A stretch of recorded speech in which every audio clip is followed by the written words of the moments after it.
So, Mami D, aside dyan sa simbahan, ano, yung love life mo naman, kamusta? Mag-iisang taon na. Oo, mag-isang taon sa mensiry namin sa February 20. 20. February 20, February Anniversary 14 niyo. kami nagkakilalanay.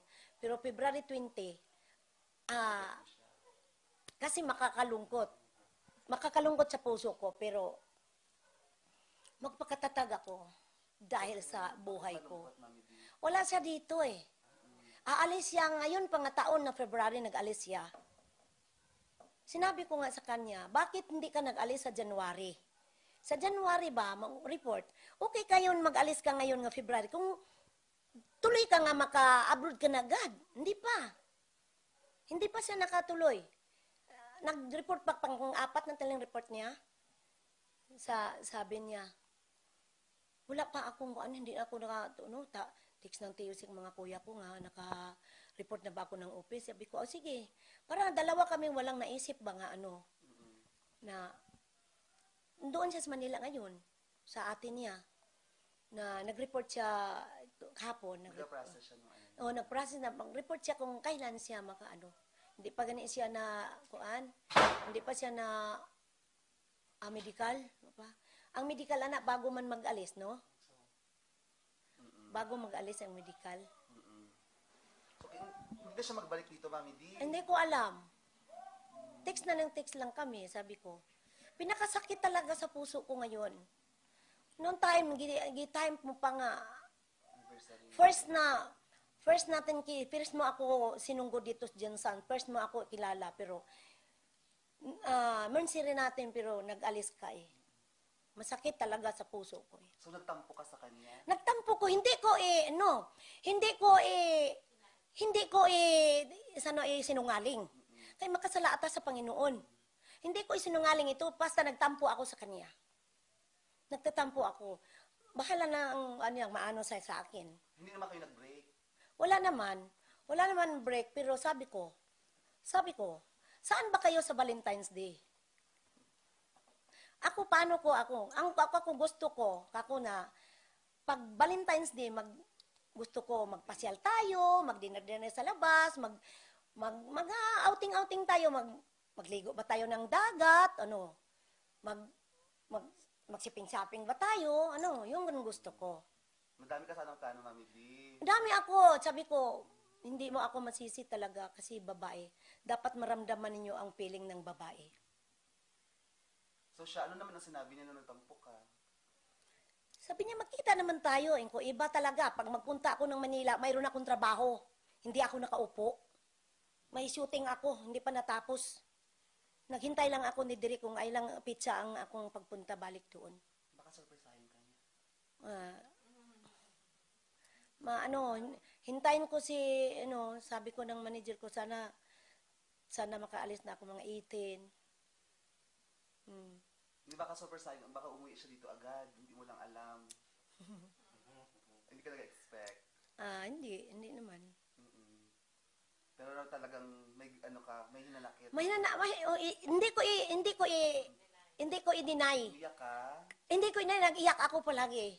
Hindi ko i-deny dito sa aking, kasi may sinamahan na kaming 1 year na eh. Pagkataon pa 1 year. So, anniversary na, Mami. Oo. Sabi niya, bakit tinanong mo sa akin? Sabi ko, isang sagot lang ang gusto ko. Anong sagot? Para hindi ako maasa eh. Sabi niya, ano ba yan? Mahal kita, sabi niya. Kaya lang maghanap buhay. Kaya lang report ako para buti kong makaalis ka ngayon nga last week sa February. Tanggap magkalayo tayo ng 6 months, 7 months. Kung doon ka sa hanap buhay ka.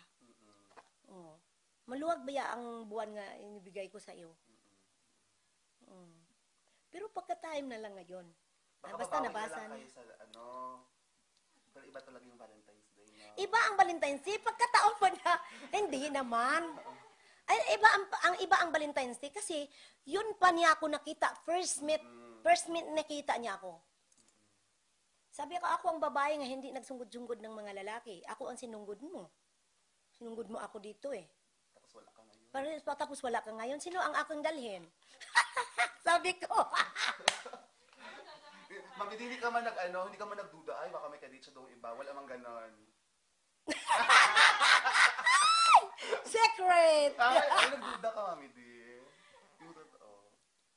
Wala man, walang ganon. Sa kanya na. Nag-trust ka lang sa kanya. Ay, sa kanya na. Sa kanya na lahat. Kasi, buti pa tumalon ako ng dagat. Matungkad ko pang kung gaano kalalim ang dagat. Pero ang isip sa tao, hindi ko matungkad. Hindi ko siya mabasa sa matungkad. Pero ma-psychology lang ni mo. Pero yung 1 year nyo na pag, Mami, di, na relasyon, kamusta man? Okay lang. Masaya ba? May mga happening kami. Labas-labas palagi. Yan, sa'yo mag-adpayo sa akin, sige, labas. Gastos sa pera riyan. Magsabi niya sa akin, gastos pera, sige lang labas. Sabi ko, iba man dito sa bahay, iba po ang pasyal, makita niyo anong tingnan natin. Pananaw natin, iba sa labas. Ano yung mga ginawa niya, Mami, dito mga past 1 year? Na siya i-surprise ba kaniya? Nakikidate kaniya? Hindi, regalo niya sa inyo? pinakita lang niya ako sa sipag niya. Sabi niya ako na magawa dito sa Sabi ko may katulong. Iba, ang mga katulong dyan lang sa labas. Ako na maglinis sa loob ng bahay ko. Sa bahay natin. Bahala na, makita. Kasi sabi ko, panood ka sa TV, ha? Sino ang mag-interview mo sa, ABS-CBN? ABS-CBN kasi, di ba, favorito sa channel niyo sa TV niyo. Lagi nagtingin kayo dyan. Kasi, sa akin, sabi ko, aywan ko lang sa iyo kung ano ba. Okay lang kung malayo siya. Kung naan na Jud, nakaalis na siya kung naalis na gid siya sa ibang bansa, okay lang. Kung naalis siya, pero andyan pa siya sa Manila eh. Hindi siya sige, hindi man niya sinabi nga, mag-uwi siya ngayon nga, last week sa February, hindi niya sinabi. Itong 1 year niyo, Mami, hindi kayo nag-away? Meron din? Mayroon tampuhan. Padali lang, good. Pero, ang babae parang medyo masungit, no? Pero, believe siya sa akin. Kahit masungit, wala akong tinago. Kung ano si Mami Day, totoong-totoo. Di man maiwasan, magalit. Sandali lang. Yung pati mga katulong ko, sabi niya, buti si Ma'am, no? Paggalit siya, wala rang 1 minuto. Wala ramang 1 minute, wala agad. Wala agad, mawala na. Ay, yakapin niya ako. Sabi niya, kawawa namang mahal ko, nagtatampo. Okay, nagalit siya. Siyempre, sandali raman po sa bilib ako sa iyo. Hindi ka nagtanim ng sa dibdib mo. Mawala agad. Wala rang 5 minutes, wala ra. Ano pinag-aawayan niyo, Mami? Ayun lang, good. Bahin lang sa, ako mahilig ako magtukso sa kanya, sa salita. Mahilig ako magdaldal sa kanya nga. Paano pagdating ng buhay? Nga, may edad na ako sa, mahalin po ba kaya ako? Sabi niya, ano ba yan? Ano bang sagot? Sa mainis siya. Ano ba yan? Pabalik-balik? Sabi niya, sirang plaka ka eh. Sabi niya, sirang plaka ka eh. Hindi ka pa kontento ang dito ako sa tabi mo palagi. Naku talaga. Bakit tinanong mo sa akin? Hindi mo nakita ang ginawa ko para sa iyo. Sabi ko, nagtakot lang ako ba? Takot lang ako kasi iba dami man gud nangyari sa mga bata pa niya, iwanan nila ang may edad na. Sabi niya, hindi gini iniwanan, may nakita ako, kinasal pa sila. Basta, matanda pa sa iyo. Kay hapmantik na mag-70, pero pakasal pa ang 23 years old laki. Di man po to dato. Mahirap mo tong babae. Na laluoy lang tong laki. Mami, unsang, memorable moment ninyo? Yung 1 year. Yung kantahan lang, palagi siya dito nagkanta sa music room. Walang libangan, sabi ko, para hindi ka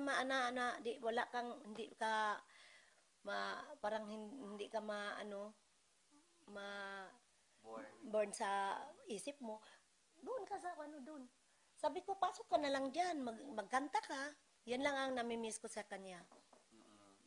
Parang yan ang date ninyo lagi. No, yan ang palagi namin Tapos, Mami D, ngayong kasi wala siya, nagtatampo ka. Ano yung gusto mong sabihin kay Michael? Kunwari, nanonood siya ngayon, nakausap mo siya dyan. Ano yung gusto mong sabihin sa kanya? Nag-text ko na siya. Oo, anong... Sabi ko, sana pagdating ng araw, andito ka sa Mansiri natin. Pag hindi kita makita sa Mansiri, kayo nang bahala dyan. Anniversary. As anniversary natin. Kung di mo siya makita, Sa kanya na. Andyan lahat. Andyan sa kanya lahat. okay, parang makikipag-break si Mami D. Hindi naman. Parang binabalaan mo siya na makipaghiwalay ka. Hindi naman. Dami nang mag-abang eh. So wala kayong Wala. break siya. Tapos, ang manood sa TV, sabi na, "Uy, TikTok kung tatong mamidi nga may Pero aside kay Mami D, ngayon, kahit kayo na marami pa rin nanliligaw. Masabi ng mga mas palaran si Michael da, yan ang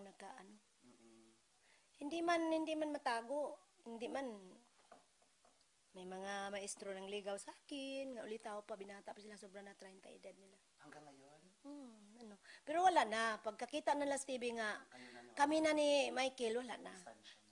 Tigil na sila. Tigil na sila kayo, sabi ko, stop kayo dyan. Wala na kayong puruhan, wala na kayong paraan na maangkin ko ninyo. Pero anong Mami D ang wish mo para sa inyong relasyon? Sana, sinabi man niya palagi, basta ang trust lang akong gihingi sa iyo. Sabi niya sa akin, trust lang ang gihingi ko sa iyo, honey. Ang maniwala ka lang sa akin. Maniwala naman ako. Dati pa na, sobra ko man paniwala doon pa sa husband ko. Sorry, I'm sorry. Hindi ko maiwasan, ganyan ang mangyari sa isip ko. Oh. Hindi ko maiwasan kasi na-trauma na ako eh. Hindi lang kay isa, kabisis. May anak pa gani kami. Sabi ko, nagkahiwalay pa kami si Pacquiao. Tingnan mo, wala akong silos. Hindi yun ako marunong magsilos noon. Kahit saan siya magsayaw pa, bisag na anami anak. Mamayli magsayaw-sayaw lang. No? Pero ang babae dahil bilasa, nga wala lang pakialam sa husband. Magsalig ang husband. Dapat mayroon puntang gamay nga Mayroon puntang tanong-tanong ba. Kaya yung una kong mga bayaw, binan ko, sabi niya, ayaw manugang yung binan ko, sabi niya, wala ka man tingali pagmahal ni Pacquiao. Bakit, tay? Sabi niya, hindi ka man magpasikaso kung saan siya natagal.